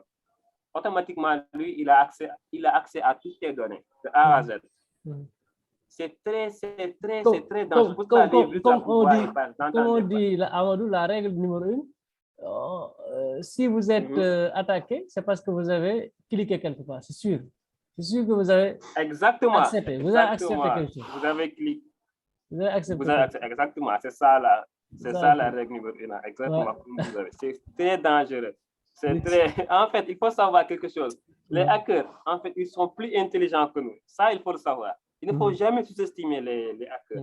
Donc, chaque fois, ils ont une longueur d'avance sur nous. Parce que pourquoi? Pourquoi savoir les codes sources, les Gmail là, les Google, tous les programmes qu'ils créent en fait, tout ça, c'est la plupart des programmes, c'est open source. C'est-à-dire, on peut voir comment c'est fait. Donc, eux, les hackers, ils ont du temps. Le temps que toi, tu prends pour travailler, eux, ils sont en train de décoder le code. Ils sont en train de voir là où le développeur, il a oublié quelque chose ou bien il a... Et c'est qu'un humain, sur 100 000 lignes de code, sûrement, il va faire une erreur. Donc, lui, c'est ça son objectif, retrouver l'erreur. Maintenant, dès qu'il retrouve l'erreur qu'il fait, il dit bingo. Maintenant, j'ai utiliser cette erreur-là pour injecter un virus. Maintenant, dès qu'il s'agit de Google, par exemple, c'est fini. Il va utiliser son virus, il va bien le programmer, automatiquement, il va le mettre dans le serveur de Google. Et vous, si vous avez un compte dans Google, automatiquement, vous serez impacté. Parce qu'imaginez, il y avait un file là, le président d'Arabie Saoudite là, comment il s'appelle? Ben Salman, lui, il s'est fait attaquer grâce à WhatsApp. Vous savez comment il s'est fait attaquer? Un truc très bidon. Vous savez quelque chose? Avant, WhatsApp, en fait, quand je t'envoie un message sur WhatsApp ou bien un truc, par exemple, une fichier jointe, suppose que je vous envoie une photo. Automatiquement, dès que vous recevez la photo, WhatsApp le télécharge sur votre téléphone. Sans que vous le téléchargez la photo, WhatsApp va télécharger la photo. Car je vous envoie une image, vous regardez l'image, mais WhatsApp, lui, il l'a déjà téléchargé, il l'a mis dans votre galerie. C'est pour, en fait, garder les discussions. Mais ça, c'est une faille dangereuse. Les hackers, là, dès qu'ils ont su que WhatsApp télécharge automatiquement les photos et les images et les vidéos, qu'est-ce qu'ils ont fait? Ils ont créé un sorte de virus et ils l'ont mis dans une photo. Maintenant, comment ça se passe? Maintenant, moi, il suffit que je t'envoie la photo sur WhatsApp. Toi, tu cliques juste sur le message. Tu cliques juste sur le message. Tu ouvres, tu regardes la photo sans télécharger. Automatiquement, WhatsApp va charger du reste. WhatsApp va télécharger la photo. Il va le mettre dans ton galerie alors que la photo contient un virus. Maintenant, c'est comme si WhatsApp, lui, il va faciliter la tâche. Il va télécharger le virus pour eux, quoi. C'est-à-dire, sans cliquer, automatiquement, toi, tu as téléchargé le virus sans savoir. Toi, tu as regardé la photo, WhatsApp a téléchargé le virus. Donc, Mohamed Ben Salman, ça qu'ils l'ont fait. Ils l'ont fait comme ça. Ils savent que Jeff Bezos, c'est un... Comment on appelle? Ils savent que Jeff Bezos, c'est un ami de Mohamed Ben Salman.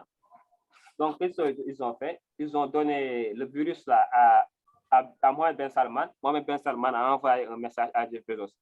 Donc, automatiquement, Jeff Bezos a ouvert la photo et ça s'est téléchargé dedans. Et vous savez comment ils ont su que le téléphone de Jeff Bezos a été hacké? Un truc de fou. Tellement le virus a été performant, ils ne pouvaient pas savoir que son téléphone était hacké.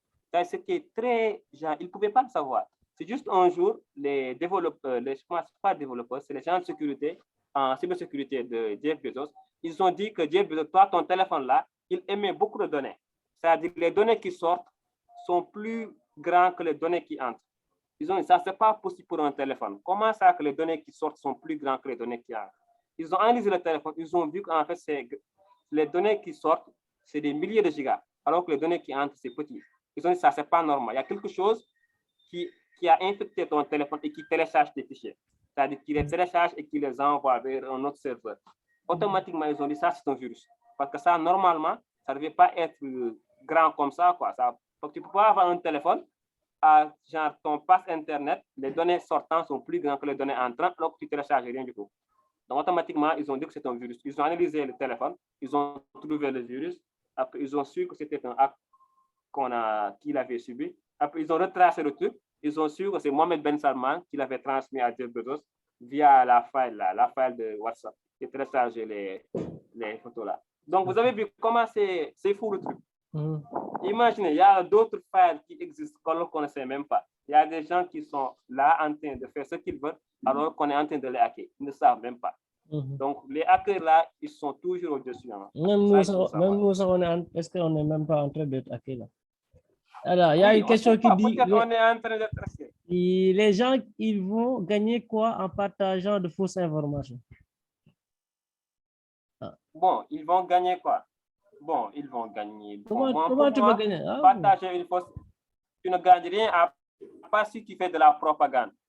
Par exemple, ceux qui font de la propagande. Supposons, par exemple, toi, tu n'aimes pas quelqu'un et tu veux faire de la propagande en disant que c'est un gars méchant et tu n'as pas d'argument. Donc, tu le fais juste pour lui faire du mal, quoi. Donc, tu ne gagnes rien quand tu es une personne méchante, quoi. Pas bien. Ouais, c'est pas bien. Juste quelle que soit la personne, il ne faut pas transmettre de fausses informations sur. Ça déjà, c'est pas normal. En fait. Pas normal de partager des fausses informations. Gens méchants, quoi. Ouais. Effectivement. Donc, il y a, je pense. Les gens méchants qui le font. Ramata disait que HTTPS, on m'avait demandé si je ne me trompe pas le mot de passe de mon email. Ah, d'accord. Donc, c'est ça. Il voulait que tu mettes ton mot de passe de ton email. Donc, heureusement, lui, il voulait récupérer ça. Donc, si vous mettez votre mot de passe de votre email, lui, déjà, il l'a. Donc, il va le mettre dans Google et il va récupérer vos messages. Donc, c'est ça en gros. C'est ça le phishing. Il t'envoie des trucs en te disant de remplir des formulaires avec votre nom, prénom, etc., votre email, etc. C'est ça, en fait. Donc, ici, on dit parfois. Et c'est quoi la différence entre les fournisseurs? Les fournisseurs d'accès à Internet, quoi, il veut dire. Ah, les fournisseurs. Bon, la différence, c'est quoi la différence? Juste la bande passante. Par exemple, il y a des fournisseurs qui ont de plus grandes bandes passantes que les autres. Supposons, par exemple, il y a un fournisseur A qui te dit avec moi, par exemple, ma bande passante, c'est de 20 mégabits. Un autre qui te dit, par exemple, ma bande passante, c'est de 30 mégabits. Il y a aussi des trucs aussi commerciaux. Par exemple, supposons le fournisseur A est plus moins cher que le fournisseur B. Par exemple, le fournisseur A, il te propose une bande passante de 20 mégabytes par exemple, à 2000. L'autre, il te propose la même chose à 1000 francs. Donc, bon, la différence, c'est sur les prix et sur la qualité. Et sur la qualité. Bon, ça, moi, c'est personnel, hein, mais ouais, sur les prix et la qualité, quoi, en gros. Ouais. C'est ça les différences. Ouais. Si, parfois, quand j'allume ma machine, on me dit mise à jour de la protection antivirus. Est-ce important de le faire? Oui, c'est important de le faire, participant 20. C'est important parce qu'il faut chaque fois mettre à jour vos antivirus. Parce que vous savez pourquoi il vous dit de mettre à jour? Parce que par exemple, supposons que vous avez un antivirus version 1.0. Maintenant, version 1.0, il gère des files qui sont connus. Maintenant, il y a des files, de nouveaux files qui sont sortis, c'est-à-dire de nouvelles attaques qui sont sorties. Maintenant, eux aussi, ils vont faire des mises à jour pour te protéger des nouvelles attaques-là. C'est pour cela qu'ils te disent de faire la mise à jour. Pour la chaque fois, il faut faire la mise automatique. C'est plus sûr, mais automatique. C'est-à-dire ça se fait sans vous cliquer. Comme ça, à chaque fois qu'ils découvrent des files, des nouveaux files, ils vous protègent. C'est-à-dire, ils font la mise à jour pour vous protéger de ça. Si vous ne faites pas la mise à jour, votre machine sera obsolète, quoi. C'est-à-dire, il y a des files qui vont marcher sur votre machine. Alors que ces files-là, ils sont déjà connus, quoi. Donc, c'est pas logique, quoi.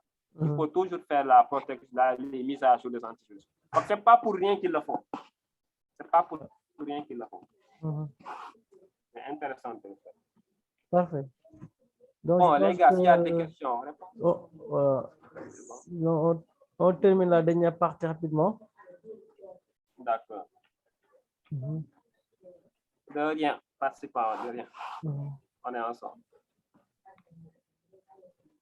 Donc, on termine notre slide avec le jargon informatique. Tac, tac.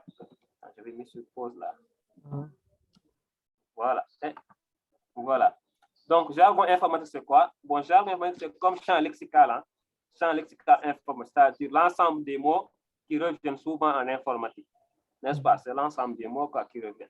Donc, on a quoi? On a ici moteur de recherche. Bon, on commence par le moteur de recherche. Bon, c'est quoi un moteur de recherche?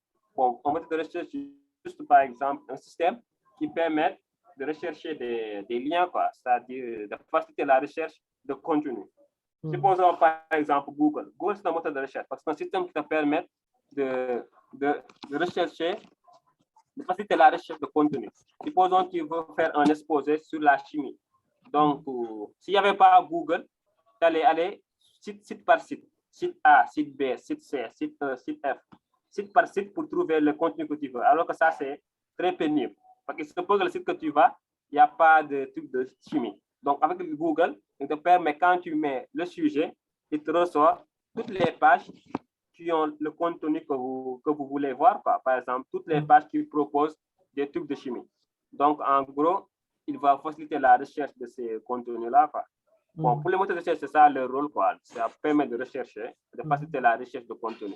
Donc, il y en a plusieurs. Hein. Il y a Google, il y a qui autre, il y a aussi, il y avait, je pense, si je ne me trompe pas, il y avait Google et l'autre là. Yahoo, voilà, il y avait Google, Yahoo et Bing. Je ne sais pas si vous connaissez Bing. Bing, c'était le type de Hotmail là.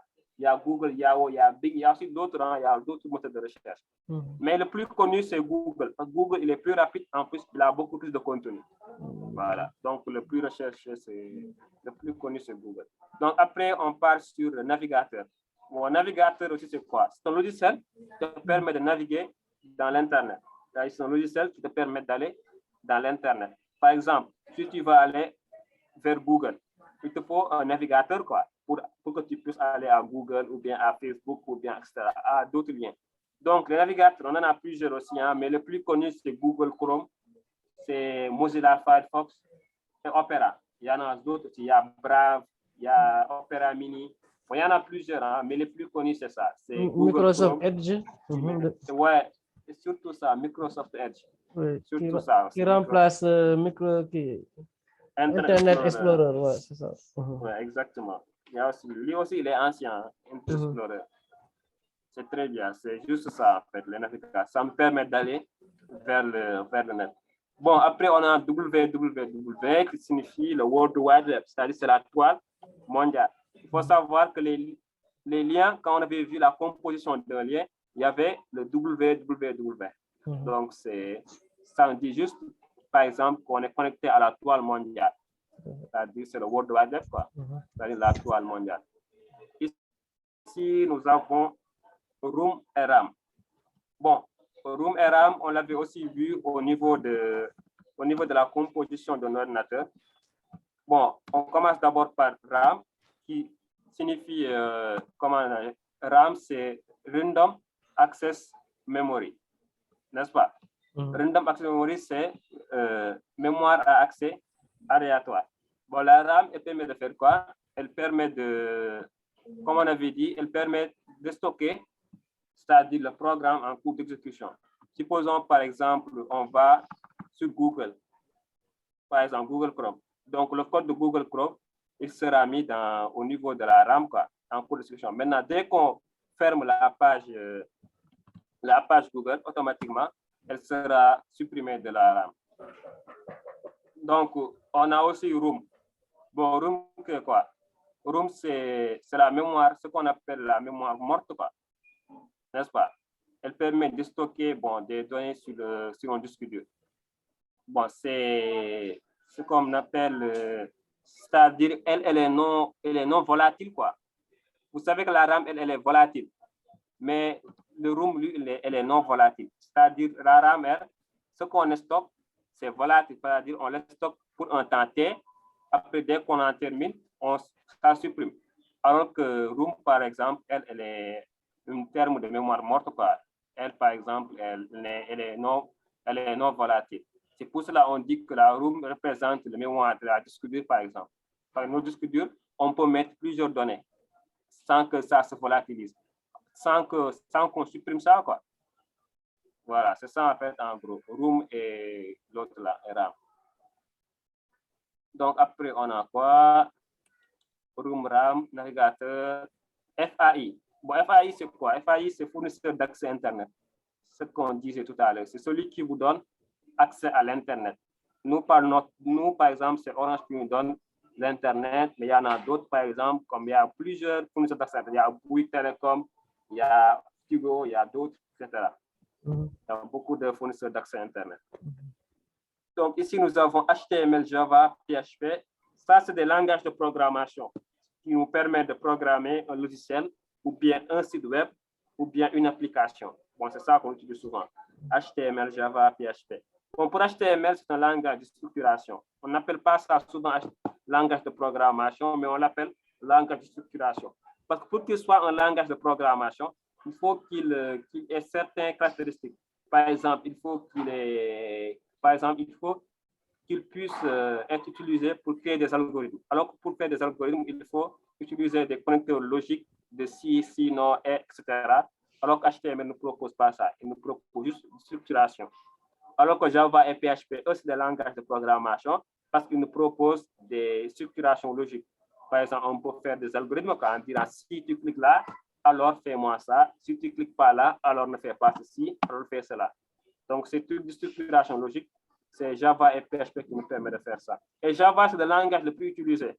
Il faut savoir ça. Java, c'est le langage le plus utilisé au niveau des matériels. Votre ordinateur, votre machine à café, votre téléphone, chaque outil électronique que vous utilisez, il y a sûrement du Java dedans. Voilà. Java, c'est le plus. PHP aussi utilisé, mais c'est tout utilisé au niveau du web. C'est-à-dire, c'est un langage de programmation basé sur le web, quoi. C'est sur les sites Internet ou bien les applications mobiles. Voilà. Ça, en gros, c'est des langages de programmation. Ça permet de créer des applications logicielles ou des pages web. OS. OS, ce qu'on avait dit aussi au niveau de la composition de l'ordinateur. Ici, on nous dit OS, c'est Operating System, c'est-à-dire système d'exploitation. C'est un ensemble de programmes permettant de faire la liaison entre le matériel et l'utilisateur. C'est ça qu'on avait dit. Par exemple, si la machine était une personne, le operating system, c'est-à-dire l'OS, système d'exploitation, serait l'âme. Parce qu'une machine, il peut avoir des RAM, des disques durs, il peut avoir un processeur, il peut avoir tout, mais sans système d'exploitation, il ne marche pas. C'est-à-dire, il ne peut pas se servir de tout ça. Il ne sait pas comment faire la synergie, comment connecter le tout. Il ne sait pas comment le faire, donc ça ne marche pas. Donc, l'OS, c'est un ensemble de programmes qui permet de faire le pont entre le matériel et l'utilisateur. Donc, après, on va venir vers barre des tâches. Bon, la barre des tâches, c'est quoi? La barre des tâches, c'est ce qu'on trouve en bas de Windows. Par exemple, sur Windows, c'est la barre qui est tout en bas. C'est-à-dire la barre qui est tout en bas. C'est là où on a les onglets. C'est-à-dire nos fenêtres, quoi. Quand on ouvre, par exemple, Google, etc., c'est ça la barre des tâches, quoi. Je ne sais pas si vous savez, mais quand vous avez votre ordinateur qui s'ouvre, Windows, toute la barre qui est tout en bas, on appelle ça barre des tâches. C'est là où il y a toutes les tâches, quoi. Tous les programmes qu'on exécute. C'est là où on trouve les onglets. Donc ici, on a quoi? On a LAN, MAN et WAN. Bon, LAN, MAN et WAN, comment je peux l'expliquer? Bon, LAN, MAN et WAN, c'est juste des trucs de réseau, quoi. Bon, c'est des noms de réseau. Par exemple, il y a des réseaux LAN qu'on appelle Local Area Network. C'est-à-dire c'est des réseaux locaux. Supposons que tu es chez toi. Tu es connecté à ta box. Donc là, toi, tu as créé un réseau local. C'est-à-dire là, tu es dans un réseau local, quoi. C'est-à-dire le réseau, c'est entre toi, ta machine et ta box. Et les machines qui sont connectées à ta box. Alors que, par exemple, le WAN, lui, il est un peu plus grand. Lui, par exemple, il est plus grand que le LAN. C'est-à-dire, lui, c'est plus grand, quoi. Par exemple, supposons lui, c'est tout le quartier. C'est-à-dire, c'est un ensemble de modems. Toutes les modems de votre quartier vont former un MAN. C'est-à-dire un réseau plus grand, quoi, que chez vous. Alors que votre LAN, vous, se limite à chez vous, juste dans votre maison. Le MAN, lui, c'est dans tout le quartier. Il est plus large. Alors que le WAN, lui, il est plus grand, quoi. Lui, c'est le Wide Area Network. C'est-à-dire, lui, il est plus étendu. C'est un réseau plus étendu. Supposons, le WAN, lui, c'est tout le pays, en fait. C'est tout le Sénégal. C'est tous les modems du Sénégal qui sont connectés entre eux. Bon, c'est toutes des structurations, quoi. LAN, c'est votre maison. Man, par exemple, c'est le quartier, et One, c'est le pays, quoi, c'est le pays tout entier. Donc, c'est les structurations réseau qu'on utilise souvent pour désigner si on est dans un réseau local ou bien dans un réseau plus étendu ou bien dans un réseau mondial, quoi. Il y a même des réseaux mondiaux qu'on appelle, comment on appelle encore? Bon, il y avait un réseau qui, en fait, voilà, c'est le World Wide Web. Lui, en fait, c'est le réseau mondial, c'est-à-dire qui connecte tous les ordinateurs. Alors, LAN, MAN et WAN, ça se limite juste à notre maison ou bien à notre quartier ou bien à notre pays. Donc, ici, nous avons IP. IP, c'est quoi? IP, c'est Internet Protocol, n'est-ce pas? Internet Protocol, c'est notre adresse IP. Donc, ça nous permet de nous identifier juste dans un réseau. C'est juste ça, c'est un identifiant dans un réseau. C'est comme, par exemple, quand je dirais, c'est juste comme un numéro de téléphone. Hein? C'est comme si vous avez un numéro de téléphone et c'est comme si vous avez un numéro de téléphone et vous voulez vous identifier dans un réseau. Par exemple, supposons il y a deux machines qui se connectent sur un réseau. Maintenant, pour savoir qui est qui, votre routeur lui dit, toi, ton IP c'est 1, le donne son IP c'est 2. Comme ça, on pourra savoir en fait chaque machine qui il est, quoi. C'est pour juste identifier une machine dans un réseau. Donc, ton IP, il peut varier selon là où tu es connecté. Si tu es connecté à un réseau local, ton IP sera local. Si tu es connecté à un réseau plus grand, ton IP aussi va changer, quoi. Il va avoir beaucoup plus il sera un peu plus long que l'autre. Si ton adresse locale, ton IP il peut être par exemple 192.168.1.6. Alors qu'au niveau mondial, ton IP il peut être plus long que ça. Il peut être 231.21.6, etc. Ça dépend du réseau où tu es connecté. Il faut savoir que c'est votre modèle qui vous donne ton adresse IP. Voilà, c'est pour cela qu'il faut. Bon, il y a beaucoup d'adresses. Voilà, il y a beaucoup de types d'adresses IP. Après, sans tarder, on regarde l'autre qui suit. Après IP, nous avons code. Hein? Bon, code, c'est quoi? Un code. Bon, un code, c'est quoi? Un code, c'est juste bon, une combinaison de chiffres ou bien de lettres qui permettent d'accéder à quelque chose. Par exemple, un code bancaire ou bien un code téléphonique ou bien c'est juste des combinaisons de lettres et de chiffres qui nous permettent d'accéder à quelque chose. Bon, juste ça en fait. Il y a des codes, par exemple, pour déverrouiller votre par exemple, votre téléphone, des codes pour accéder à votre compte, etc. Bon, c'est juste ça en fait. C'est juste des combinaisons de lettres et de chiffres permettant d'accéder à quelque chose. Donc ici, nous avons HTTP. HTTP, c'est quoi? HTTP, c'est un protocole qu'on avait dit, n'est-ce pas? C'est un protocole qui permet aux ordinateurs de se communiquer entre eux. C'est un langage, quoi. C'est un langage utilisé des ordinateurs pour communiquer entre eux. Donc ici, nous avons Hypertext Transfer Protocol. H, hyper, T, texte, l'autre T, transfert, le P, protocole. Donc, on utilise ça pour se connecter au niveau des sites web, par exemple Facebook ou bien Google, etc. Donc, c'est juste un protocole web. Voilà. S'il y a un S, ça devient un protocole sécurisé, c'est-à-dire HTTPS. Ça devient sécurisé. Alors, après, nous avons quoi? Nous avons EPA. Bon, EPA, bon, ça, c'est des interfaces en fait. EPA, c'est des interfaces qui nous permettent de nous connecter entre deux structures. Bon, ça, c'est souvent utilisé au niveau de la programmation. Hein. Donc, il faut savoir, les EPA, c'est plus utilisé côté programmation que dans le langage, que dans le langage informatique, côté, par exemple, réseau. C'est utilisé plus côté programmation. Bon, comment je peux vous l'expliquer? Bon, supposons, moi d'abord, on donne l'acronyme API, c'est Application Programming Interface. Bon, comment je peux l'appeler? Bon, supposons par exemple, Google va créer une application. Par exemple, Google va créer une application qui permet d'envoyer des messages de recevoir, comme une sorte de WhatsApp. Maintenant, moi, je veux créer une application. Moi, je veux créer j'ai un projet d'application que je veux créer, mais je veux utiliser la technologie de Google. je veux dire que Google, s'il te plaît, est-ce que tu peux m'emprunter une technologie que tu as déjà créée? C'est-à-dire le fait que d'envoyer et de recevoir des messages. Je veux faire ça dans mon site, mais je ne peux pas créer le tout. Donc, vu que toi, tu l'as déjà créé, je veux avoir accès à ça. Maintenant, Google va me dire d'accord. Donc, tu vas utiliser notre API. Donc, Google va me donner son API, c'est-à-dire il va me donner une partie de son code que je vais utiliser dans mon code. Donc, c'est juste ça, hein. C'est juste des logiciels qu'on utilise pour communiquer entre programmes. C'est-à-dire le programme de Facebook va communiquer avec le programme de Google avec un API que Google a créé, ou bien le programme de YouTube va communiquer avec le programme de Facebook avec un API. C'est-à-dire c'est juste des trucs pour qu'ils puissent échanger des données sans avoir accès à la base de données.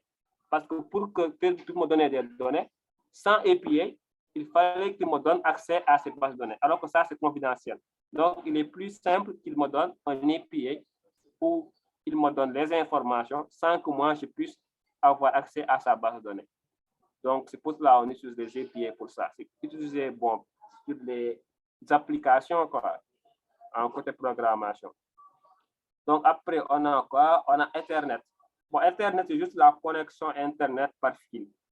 Hein? Parce qu'il faut savoir, on peut se connecter à l'Internet de deux façons différentes, par Wi-Fi ou bien par fil. Je ne sais pas si vous connaissez les fils là, les fils RJ45.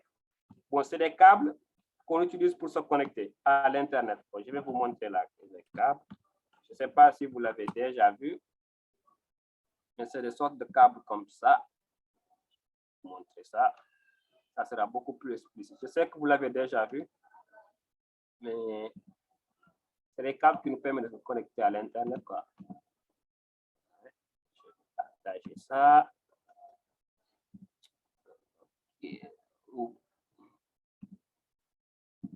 Vous voyez l'image là, M. Ba? Oui, on voit bien l'image. Voilà, c'est ça les câbles là, Internet. C'est ça les câbles qu'on branche sur les machines là et qu'on branche sur les box pour avoir de l'Internet. Bon, avant on utilisait ça, quoi. Avant la Wi-Fi, on utilisait ça pour se connecter à l'Internet. Mais maintenant, avec la Wi-Fi, on n'utilise plus ça, on utilise juste la Wi-Fi. Mais il faut savoir que ça aussi, ça existe. C'est des câbles de connexion Internet. C'est ça qu'on appelle la connexion filière, quoi, par Ethernet. Voilà, c'est ces câbles-là. Je sais que vous l'avez déjà vu. C'est ça, ces câbles. Donc, on va continuer avec Ethernet. Nous avons vu Ethernet. Bon, on descend un peu. Hacker. Bon, hacker, c'est quoi? Bon, hacker, je dirais, c'est des gens, en fait, c'est une sorte de groupe de gens qui sont astucieux, quoi. C'est des gens astucieux qui cherchent, qui trouvent des failles et qui contournent le système. C'est des gens qui savent contourner le système, quoi. Parce qu'il faut savoir, le hacking, ce n'est pas quelque chose de mal. C'est-à-dire, ce n'est pas des gens qui font du mal, etc. Non, non. Parce qu'au début, le mot hacker vient du mot hack, c'est-à-dire tic, astuce, quoi, en anglais. En anglais, on dit ça axe, en français, on dit ça astuce. Ça venait de là-bas, parce que les premiers hackers, qu'est-ce qu'ils faisaient? Ils regardaient un système, ils essayaient de faire comment faire pour contourner le système. Par exemple, dans les années anciennes, là, avec les téléphones, je ne sais pas comment on l'appelle, les téléphones anciens, là, les télécentres anciens, les gens en Amérique, ils ont trouvé un moyen d'appeler sans payer. Donc, il faut savoir que pour faire ça, il faut payer. Donc, ils ont trouvé un moyen de faire ça sans payer, quoi. C'est un moyen de hacker le système, quoi. Okay. Mais ils ne le faisaient pas pour avoir de l'argent ou bien pour détruire, mais ils faisaient ça juste par dire, waouh, tu sais comment j'ai fait? Je peux appeler, par exemple, sans payer. Tu vois, ça, c'est des trucs qu'ils font pour contourner le système, mais pas pour faire des trucs mal, quoi. C'est juste des gens qui étaient astucieux. Maintenant, de nos jours, les hackers, ils ont évolué. Maintenant, les hackers, ils sont devenus des businessmen. Parce que maintenant, il y a des hackers qui sont des hackers méchants qui cherchent de l'argent. Comme par exemple les ransomware. Ils créent des virus qui entrent dans ton machine, ou bien dans ta machine, autant pour dans ta machine. Ils vont crypter tout, de A à Z. Ils vont te dire, par exemple, envoie-moi de l'argent, je t'envoie un code qui permet de tout décrypter. C'est ça qu'on avait fait récemment, M. Ba, avec la France, là, les hôpitaux. Tout à fait. L'histoire dont vous m'avez parlé là, avec les hôpitaux. Ils ont envoyé un ransomware. Tout à fait. Oui, ils avaient c'était quoi l'histoire déjà? Ils avaient, non, ils avaient juste bloqué en fait, le système de traitement, de gestion en fait, des malades, quoi. Donc, tout le système est bloqué. Donc, après, ils demandaient de l'argent, en fait, pour établir le système. Donc, les médecins, ils avaient du mal maintenant à suivre les malades. Et c'est récent, hein, c'est lors de la COVID, là. Et pour savoir, par exemple, tu sais, chaque malade est surveillé. Il a un dossier, le dossier est quelque part soit dans le serveur ou voilà, dans la machine. Mais si c'est bloqué, donc ils ne peuvent plus savoir, par exemple, tel malade, à quel niveau il est. Donc ça va leur prendre du temps, en fait, de revenir. Donc c'était catastrophe. Donc ils étaient obligés de reprendre les papiers, de revoir le traitement, où est-ce que j'en étais avec tel malade, et tel autre malade, quel était le rendez-vous de tel autre malade. Non, c'est catastrophe. Ça arrive, bon, surtout dans nos pays où c'est compliqué. Exactement, c'est très compliqué. Donc, c'était très mal. Ça, c'est clair. Donc, ça prend du temps pour les gens de rétablir le réseau. Ça prend du temps. Ouais. À la fin, certains paient de l'argent. Ils sont obligés. Oui, ils sont obligés de payer, ouais. C'est ça, en fait, les hackers, maintenant, les hackers qui sont mauvais, quoi. C'est là, maintenant, l'émergence. Parce qu'ils savent, avant, ils ne savaient pas qu'avec le hack, ils pouvaient avoir de l'argent. Mais maintenant, avec les ransomware et tout, ils commencent à faire du mal aux gens, quoi. Mais il faut savoir aussi, les hackers, il y a des niveaux. Il y a des hackers qui sont blancs, qu'on appelle les white hats, qui sont des ingénieurs en cybersécurité. Eux, ils font quoi? Ils font juste de l'analyse de système.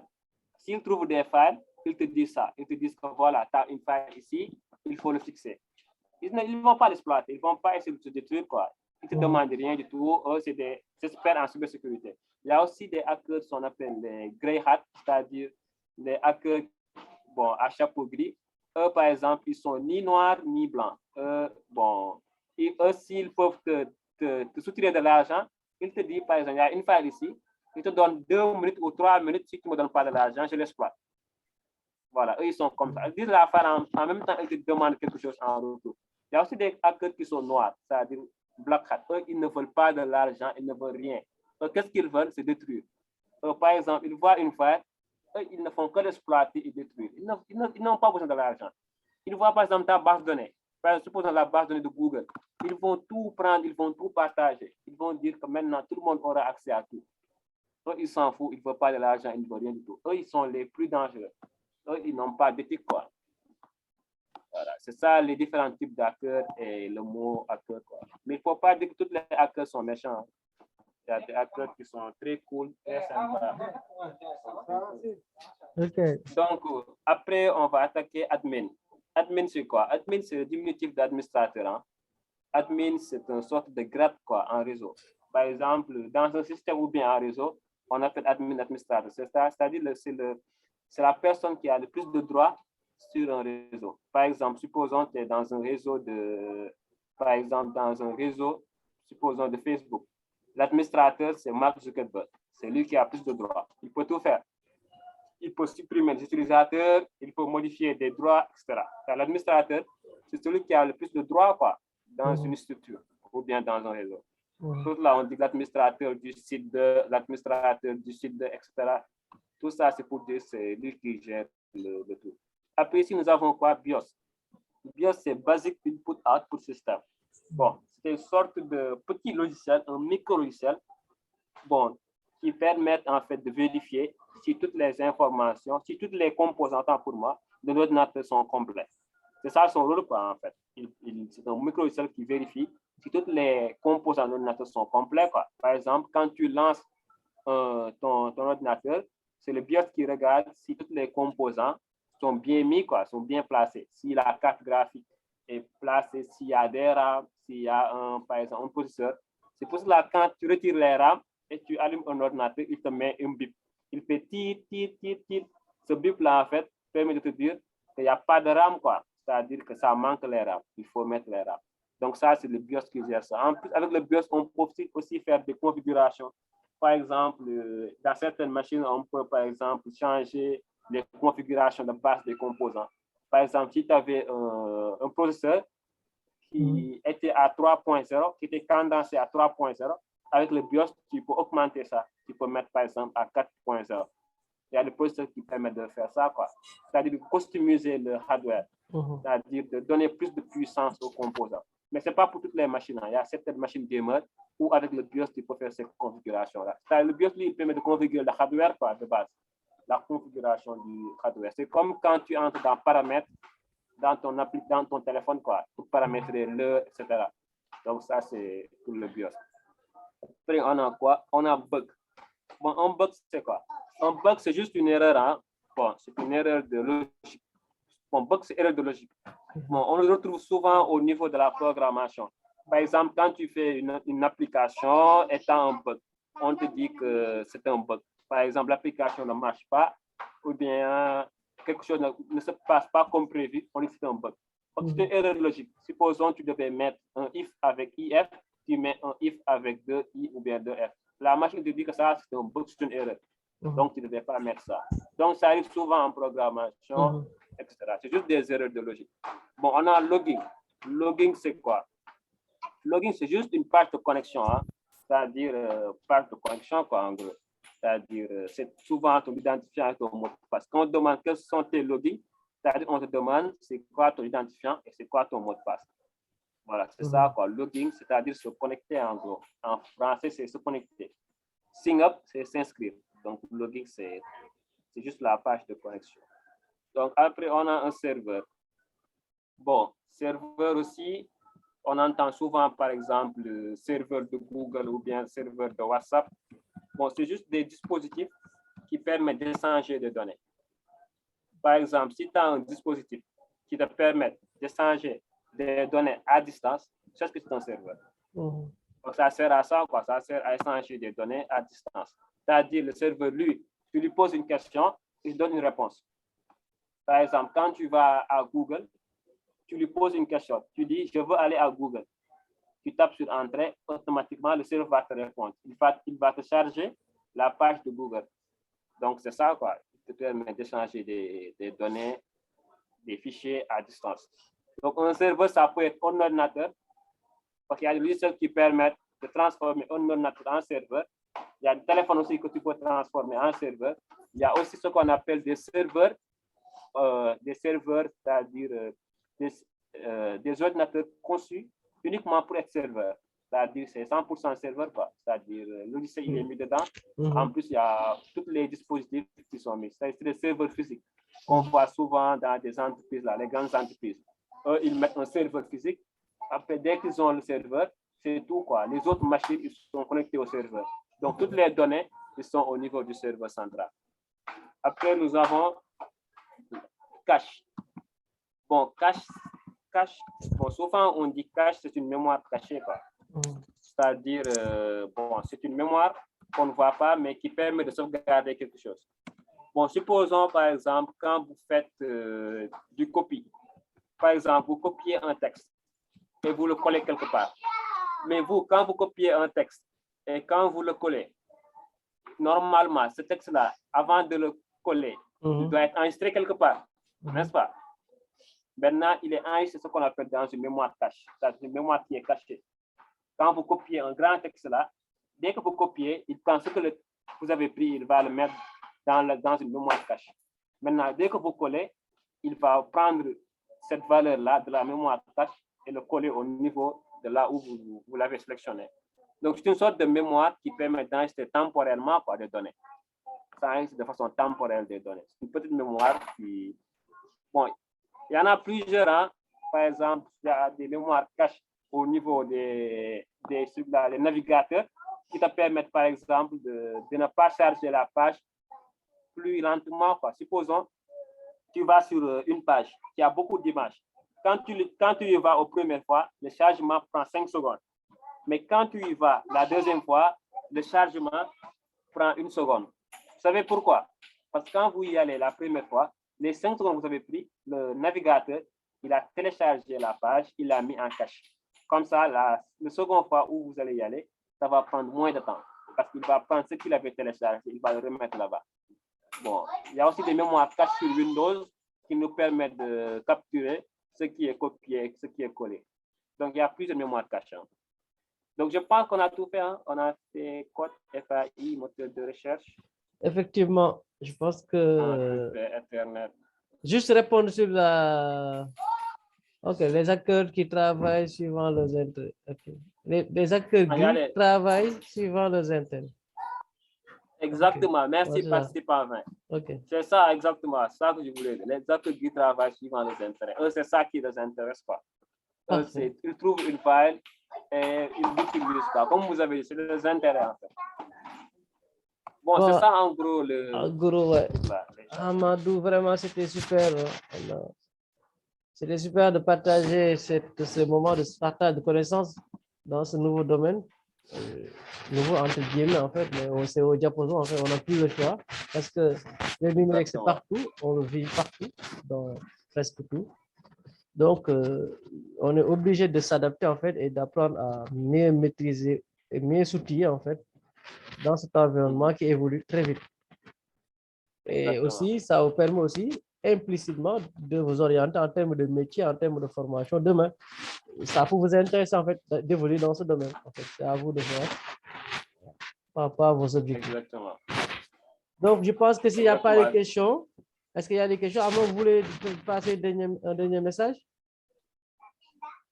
Non, moi ça va. Hein. C'est juste, je voulais dire que bon, l'informatique, c'est un truc en fait avec beaucoup de possibilités, quoi. C'est pas comme les autres domaines où vous pouvez chômer et tout, mais dans l'informatique, vous avez beaucoup de possibilités. Vous pouvez faire beaucoup de choses. Bon, même si vous n'avez pas un emploi, vous pouvez travailler en freelance. Vous avez beaucoup d'opportunités, quoi. Vous pouvez travailler sans avoir par exemple, de boulot, restant chez vous. C'est un truc très smart, quoi. C'est plus smart que les autres métiers. Vous êtes obligé d'avoir un travail pour travailler. Vous êtes obligé d'aller au bureau chaque jour. Alors qu'avec l'informatique, vous pouvez rester chez vous, faire ce que vous voulez. C'est vraiment très intéressant. Merci, ouais, super. Merci à vous, Ramatoulaye aussi. Donc, s'il n'y a pas de réaction, merci Hamadou. Donc, on maintient le suivi. Le forum est ouvert sur la plateforme. Si vous avez des questions, des suggestions, vous pouvez toujours écrire dans le forum de discussion lié à l'épreuve sur la culture numérique. Donc, sur ce, je pense qu'on mettra même un petit exemple de test. On le mettra en ligne, comme ça, vous allez vous entraîner par rapport à ça. Merci beaucoup à vous aussi. Allez, Amadou, merci. Passez une excellente soirée. Merci à vous aussi. Merci. Merci et au revoir. Au revoir tout le monde.